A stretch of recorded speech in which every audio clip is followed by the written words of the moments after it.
शुरुआत बड़ी खबर से करेंगे। हरियाणा के गुड़गांव में आज खुले मकामात पर जुमे की नमाज को लेकर हिंदू तंजीम से वाबस्ता अफराद ने हंगामा किया। आज जैसे ही जुमे की नमाज का वक्त हुआ, हिंदू तंजीमों के अरकान ने नमाज के मकाम पर पहुंचकर जय श्री राम के नारे लगाए और हंगामा शुरू कर दिया।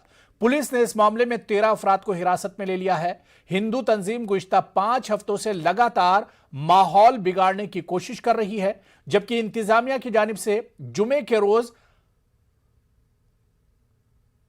37 मकामात पर नमाज अदा करने की इजाजत दी गई है। इसके बावजूद हिंदू तंजीमें लगातार इसके खिलाफ एहतजाज कर रही हैं और यही मामूल कई हफ्तों से लगातार चला आ रहा है।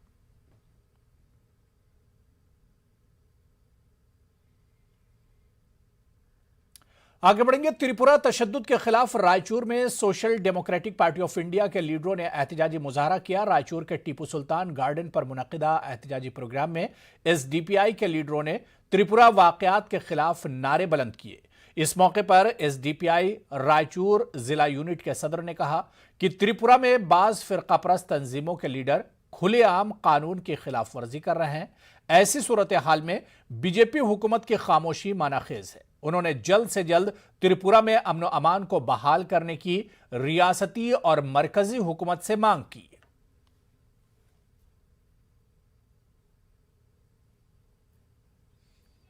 पिछले 6 दिनों से त्रिपुरा स्टेट में कंटिन्यूसली मुसलमानों के ऊपर अटैक्स हो रहे हैं। वहाँ की गवर्नमेंट टोटली ये वीएचपी के गुंडाओं पर कंट्रोल करने में नाकाम हुई है।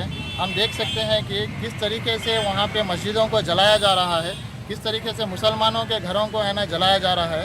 ये यहाँ की बीजेपी की एक सोची समझी साजिश है और ये लोग खुल के बोल रहे हैं कि जो बांग्लादेश में माइनॉरिटीज़ हिंदुओं के ऊपर जो हमला हुआ था उसका यहाँ पे है ना ये लोग बदला ले रहे बोल के।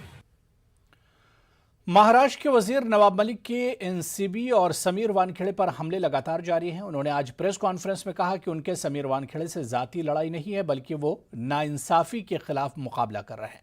उन्होंने कहा कि क्रूज ड्रग्स केस में सूरत हाल यकसर तब्दील हो गई। जो शख्स आर्यन को खींच कर ले जा रहा था, आज वो पुलिस कस्टडी में है। पकड़ने वाले बचाव का रास्ता ढूंढ रहे हैं। नवाब मलिक ने कहा कि किसी भी बेगुनाह को जेल में रखना सही नहीं है। उन्होंने दाढ़ी वाले शख्स का नाम भी प्रेस कॉन्फ्रेंस में जाहिर किया।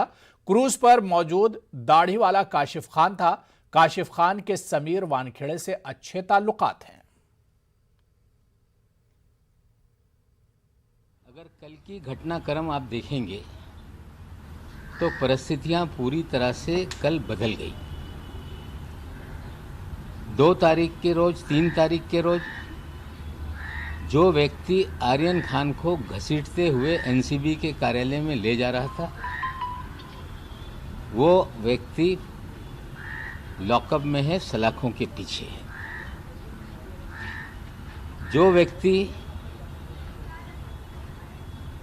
आर्यन खान को और उनके साथियों को जमानत ना मिले इसके लिए पूरी ताकत झोंक रहा था, कल वो कोर्ट में दस्तक दे रहा था कि जो जांच मुंबई पुलिस ने शुरू की है उस जांच को सीबीआई या एनआईए के हवाले की जाए।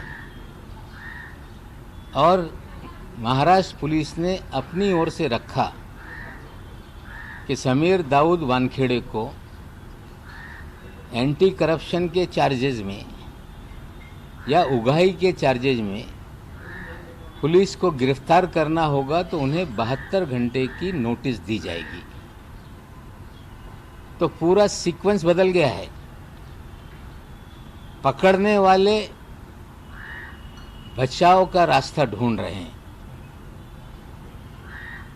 पकड़ाने वाले, पकड़ के ले जाने वाले जेल की सलाखों के पीछे हैं। इसीलिए मैंने कल लिखा था कि पिक्चर अभी बाकी है मेरे दोस्त। G20 इजलास में शिरकत करने के लिए वज़ीर-ए-आज़म नरेंद्र मोदी रोम पहुंच गए हैं। G20 इजलास 30 और 31 अक्टूबर को है। इटली के वज़ीर-ए-आज़म मारियो ने वज़ीर-ए-आज़म नरेंद्र मोदी को मदऊ किया है। इजलास में कोरोना से बिगड़ती सूरत हाल, सेहत, आलमी इक़्तिसादियात और पायदार तरक्की पर तबादला ख्याल किया जाएगा। अमेरिका के सदर जो बाइडेन के इजलास में शिरकत मुतवक्के है, जबकि रूसी सदर व्लादिमीर पुतिन और चीनी सदर शी जिनपिंग वीडियो कॉन्फ्रेंसिंग के जरिए इजलास में शामिल होंगे। वज़ीर आज़म इटली से ग्लासगो जाएंगे, जहां वो COP26 इजलास में शिरकत करेंगे।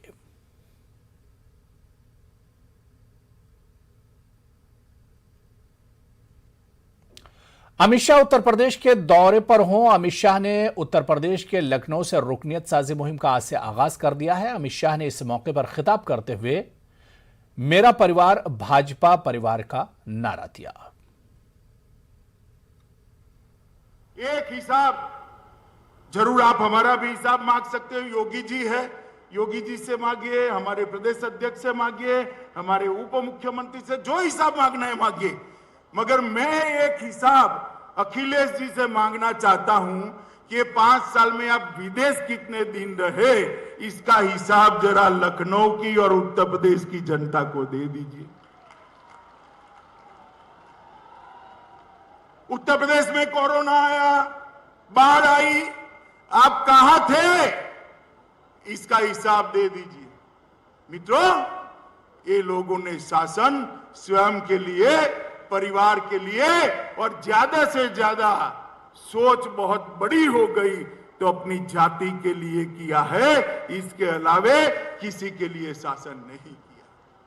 मोदी जी के नेतृत्व में योगी आदित्यनाथ ने जो सरकार चलाई, वो सरकार यूपी के हर गरीब गुरबे के लिए चली है, यूपी के युवा के लिए चली है, यूपी के महिला, दलित, पिछड़े और आदिवासियों की।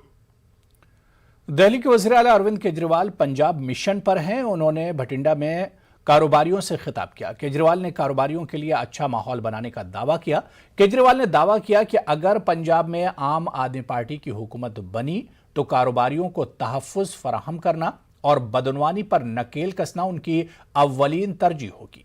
उन्होंने कहा कि कारोबारियों को डर कर कारोबार करने की जरूरत नहीं पड़ेगी। इसके साथ साथ उन्होंने नज़्म ज़ब्त बेहतर करने, अमन व भाईचारे की फजा कायम करने की भी बात कही।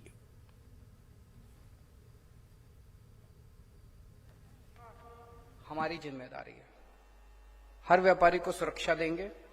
डरने की जरूरत नहीं है, डर डर के व्यापार नहीं करना, खूब तरक्की करो। आजकल एक व्यापारी सोचता है यार ज्यादा व्यापार बढ़ गया तो फिर ये आ जाएंगे तंग करने के लिए, है कि नहीं है? वो सोचता है इतना जितना है इतना ही बना रहे, बच्चों की रोटी रोजी रोटी चलती रहे, ज्यादा बढ़ाने। अब ऐसा नहीं होगा। 1 अप्रैल के बाद आप तरक्की की अभी प्लानिंग कर लो सारी, कि 1 अप्रैल के बाद क्या करना है, सारे जने बैठ के प्लानिंग कर लो, बड़े बड़े प्लान बनाओ। हमें तरक्की चाहिए। अब किसी व्यापारी को तंग नहीं किया जाएगा। जितना ये लूट खसौट है ये बंद करेंगे, अपराधियों से सुरक्षा देंगे, आपसी भाईचारा करेंगे। किसी किस्म का बैर, किसी किस्म का नफरत ये नहीं होना चाहिए। आपसी भाईचारा होना। और आपको बता दें कि त्रिपुरा में मुस्लिम अक़लियतों पर हो रहे हमलों को लेकर दिल्ली में लगातार एहतजाज किया जा रहा है। तलबा तंजीमों की तरफ से यह एहतजाज किया जा रहा है। सीधे हम दिल्ली का रुख करेंगे, जहां से हमारे नुमाइंदे खुर्रम शहजाद हमारे साथ जुड़े हुए हैं। ग्राउंड जीरो पर वो इस वक्त हैं, उन्होंने हालात का जायजा लिया है। खुर्रम, बड़ी तादाद में हम देख रहे हैं आपके पीछे लोग जमा हैं, जो त्रिपुरा में जिस तरह से हमले अक़लियतों पर और मुसलमानों पर किया जा रहा है उसके खिलाफ एहतजाज किया जा रहा है। क्या कुछ डिमांड इन लोगों की है?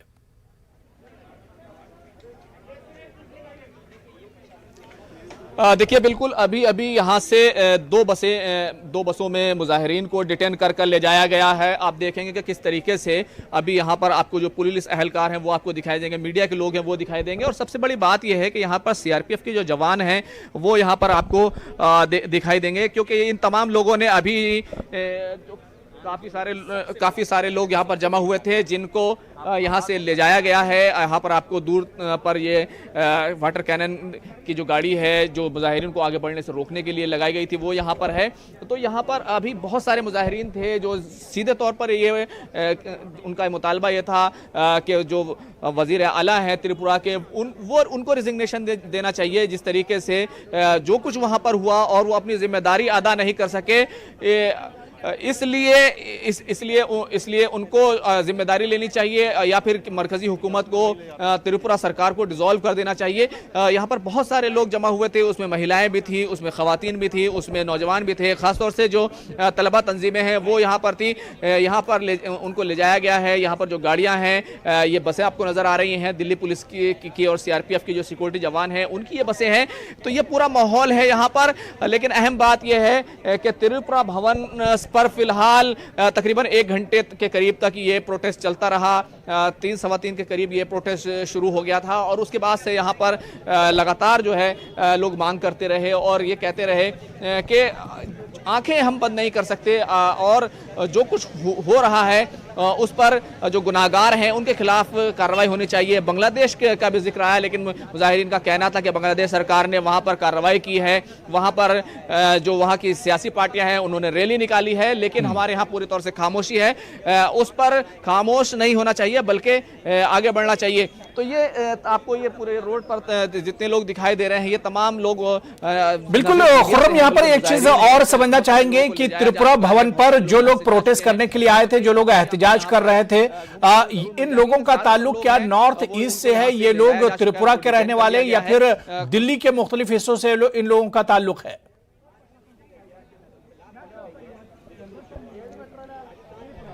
देखिए, यहाँ पर जो लोग आए हुए थे वो ज़्यादातर जो हुकूक इंसानी की तंजीमें हैं या फिर यूनाइटेड अगेंस्ट हेट या फिर ऐसा जो स्टूडेंट तंजीमें हैं, तलबा तंजीमें हैं, उनके लोग हैं। उसमें हमने कई जो त्रिपुरा के इलाके के नॉर्थ ईस्ट इलाके के जो लोग हैं उनसे बात की है। उन्होंने भी कहा कि जो कुछ भी हुआ है बड़ा ही अफसोसनाक है और हिंदुस्तान जैसे मुल्क में ऐसा बिल्कुल नहीं होना चाहिए था और सरकार पूरे तौर से नाकाम हुई है। यही वजह है कि उनका भी कहना था कि इस अब जिम्मेदारी जो है वहां के वजीर आला की है, पूरे तौर पर आयद होती है कि वो उसको लॉ एंड ऑर्डर को संभालने में नाकाम रहे। यही वजह है कि वो ये चाहते थे कि अब उनको रिजाइन देना चाहिए या और मरकजी हुकूमत को अपने तौर पर कार्रवाई करते हुए साफ तौर पर ये कदम उठाना चाहिए कि अगर वहां की सरकार कोई काम नहीं कर रही है तो वहां की सरकार को वो बर्खास्त कर दे, डिसॉल्व कर दे वहां को, और वहां पर जो है सीधे तौर पर सदर राज का निफाज या मरकज के जेर इंतजाम उसको लाया जाए।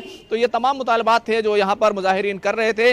लेकिन सबसे बड़ी बात यह है कि वजीर आला सीधे तौर पर निशाने पर हैं। बिल्कुल खुर्रम, बहुत बहुत शुक्रिया हमारे साथ जुड़ने के लिए और तमाम अपडेट देने के लिए। तो त्रिपुरा में मुस्लिम अक़लियतों पर हो रहे हमलों को लेकर तलबा तंजीमों और इंसानी